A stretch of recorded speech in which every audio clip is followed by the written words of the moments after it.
Oh, thank. Let's go. Well, Dylan, great to see you back out on court. Fantastic match, and obviously it was a tough start, but just talk us through it, and great to get through. Yeah, he's a little legend, isn't he? He's so good, and I probably wasn't myself, obvious reasons early on. But I think when the new rankings come out tomorrow, he won last week. He's number 2 in the world. So for the number 1 and number 2 in the world to play each other in the first round is unusual. But how good's that? Great win. So he'll be winning straight. I said to him in the net, you'll win probably in 20 of these. He's very, very good. So glad I could escape one last time, put it that way. But yeah, awesome crowd, awesome energy. Australian Open's back. It was so much fun out there. Questions? We'll go Matt. Dylan, you also talked about your semi-final against Niels in Tokyo, and you held him at bay there too.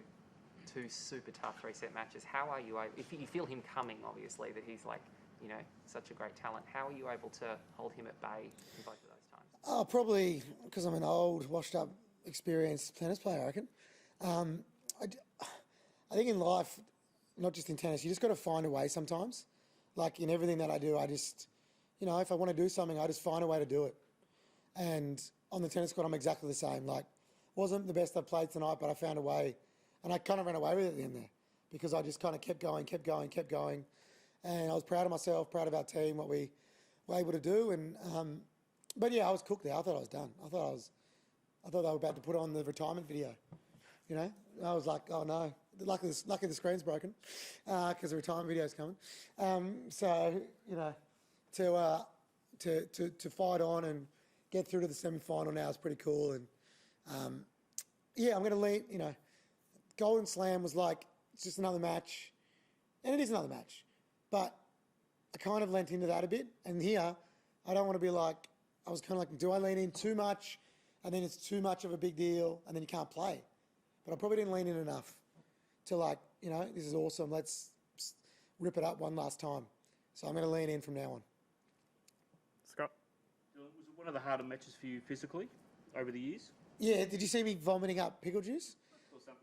Mate, I was on the pickle juice early in the third set. Whoever invented that, they need a raise. So I was cramping, I was in trouble. But, like, you know, we've known each other. I'm fit, I'm strong, I look good, and I knew that I'd done the work, so I knew I could last. But a 19-year-old's got way more energy than a 31-year-old. So I knew he wasn't going to go anywhere. He had a little injury at the end there, I hope he's all right. But, you know, in those moments, like, I played the big points poorly early. I think I played the big points well in the last set, and that's why I won the match. Yep. Dylan, how did you maintain sustenance to the pickle juice? I think you had a banana at the injury break at the end. What else did you consume throughout the game to keep fueling the body? Yeah, about 1 million electrolytes. Having bananas, and then so I used to be, you know, I used to like eat not much because I wanted to look ripped and skinny, and that's probably wasn't good for your tennis, you know. And I've lent into like eating more and not being, you know, having abs or anything, but just being stronger and fitter. So I feel like I'm well fueled, which is nice. So yeah, I think I did really good nutrition and working with a new guy called the fight dietitian, a guy called Geordie who does Israel Adesanya and Volkanovski actually. That's because I'm going to go in the UFC and beat some people up next. No. And like, you know, my new trainer, my old trainer I went back to, a guy called Eddie Espinoza. We've been working really hard together, and obviously Francois and the whole team. And, you know, that break was funny because he called for the injury break at the end of time, a little sneaky. And then, you know, that normally is maybe, I mean, I'm not saying he's not injured, but, you know, a bit of gamesmanship to call at the end, and that might annoy me, but actually, in a way, not fired me up angrily, but I was like, that's it, let's get it done now. So then I had time to eat a banana, drink some electrolytes, have some pickle juice. So I actually loved it. And then I was good to go, which was nice. Yep. Just again, in the last set, I think there were 2 hindrance calls. The first one was on a break point, which gave, I think, a break point.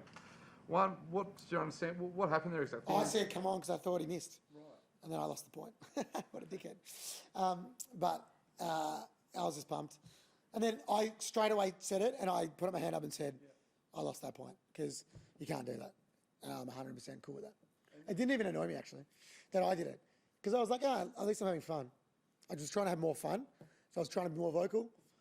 old Dylan would have been so annoyed at himself. New Dylan's like, yeah, whatever, next one, let's go. It was amazing sport. I mean, I think you said sorry, mate. And Oh, mate, I yelled, come on. His ball was in by like a metre. Like, you can't do that. It's my fault. So he deserved those points. Scott. You talk about Niels a lot, but what does his next 10 years look like? Mate, he's so, I'll tell you what he is. He's fit, strong. You know, he's got a good disability for wheelchair tennis, no legs. So he's obviously power to weight's awesome. But most importantly, when I came from tennis to basketball, I was hungry. And I wanted to rip everyone's heads off. I'm like his hero growing up, you know. He wants to kill me. He doesn't get nervous at all. I love that. That's tough to do. So I think that's cool. I really love that about him. I honestly thought the crowd was going to make him nervous today. He played awesome. Like, you know, and I think that's something I've always been able to do. I see a lot of myself in him.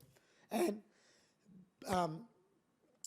best thing about him is he's a good person first and foremost. Good kid, good family, always like humble in victory or defeat. A trait that I really, I put a lot of worth into. So good on him. What does recovery look like tomorrow? Today, more like it. Stop talking to you and then get some food, have a massage, ice bath. I just come to press first because I don't like being rushed. And then just get put back together. My massage therapist, Phil's sticking around late for me. Good on you, Phil. What a man. And then got a big week. Doubles tomorrow. Semi Tuesday. Got some other thing on Tuesday night, which is happening. So, you know, I'm just trying to focus on here, which will be cool, and we'll see what happens. Tanya? You look like you got really emotional at the end. Obviously, it would have been pretty lonely last year, no crowd, and suddenly it's packed, and you're following the doubles boys as well. So Yeah, it was mad vibe out there. I didn't get sued, which I was pretty happy about. I was none of that. I probably shouldn't have said that. Now I'll get sued. Damn it. But they've got such a vibe. I mean, it was a great day. Those boys, me, Ash, you know, all winning, but also, I feel like everyone's getting around us really nice, you know. And look, you might love, you might hate the tennis. I get it. You know, it's been. If you're not into it, you're like, why is it even going on? I understand, but hopefully we're putting some smiles on some faces people who do love it. And, you know, it's 50% capacity, but it feels like a lot more, doesn't it? Because everyone's so up and about and really enjoying it. And if you haven't come yet and you want to come in a safe way, get here. You know what I mean? Because it's a great vibe, and I'll keep putting on a show and enjoying the moments and hopefully make everybody proud. Matt? Dylan, you talked about your off-season and how hard you worked, and I wondered, putting in that effort again, was that hard to do and to get back up for after doing the Golden Calendar Slam, because that's like the pinnacle? I never thought I'd say this, but do you know what made me train hard? Hotel quarantine. Because that thing, I can't tell you how much I struggled after the Golden Slam. Like, I had actual, like, depression. Like, I hadn't seen my family, biggest moment of my life, and I'm in a hotel. Like, I struggled. And I was like, I got out, and I was like, I don't even want to have beers with my mates. Like, I did, a few. But, like, I actually want to get back into it. Because I did nothing for 2 weeks. I ate junk food. It sucked, right? So I can do two things. I can dial it in this Australian Open, go out every weekend and half-ass it and lose. Or, because I can see the finish line, I can go all in. All in, 11 sessions a week, every day, no break. Let's do it. And I did. Best decision I ever made. Because I really enjoyed it. Because on, hopefully, Thursday night, I am never playing tennis again. And I cannot wait. So, you know, I just went all in, and that's great. And I'm really glad I did. I'm in a good spot. Look at me. I'm like chilling. I'm enjoying it. I was probably a bit uptight early, but found a way, and I'm proud of myself. That was 14 days of quarantine, that one after the US? 2 weeks, yeah. The full bunger. Sucked, man. I couldn't, like, biggest moment of my life, and I was watching my good mate Max Gawn kick on, party after the premiership. And I was still in quarantine. Hadn't seen anybody. Like, I was so pumped for them, but I couldn't watch. And I'm normally like the positive guy because it was really hard.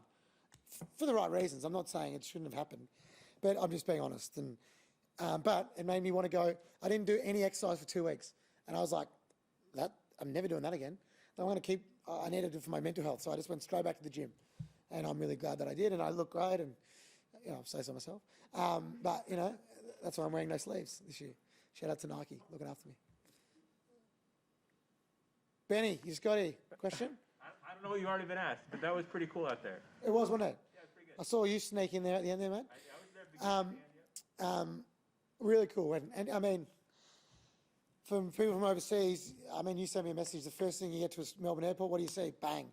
Billboard of a wheelchair tennis player. Doesn't matter that's me, it's a wheelchair tennis player. And that representation, that's a 3/4 full Cain Arena. It was on TV after Ash, you know. It was humming, and it just feels normal here. And I want every other sport and all around the world to have athletes with disability competing, putting on a show, but make it feel normal.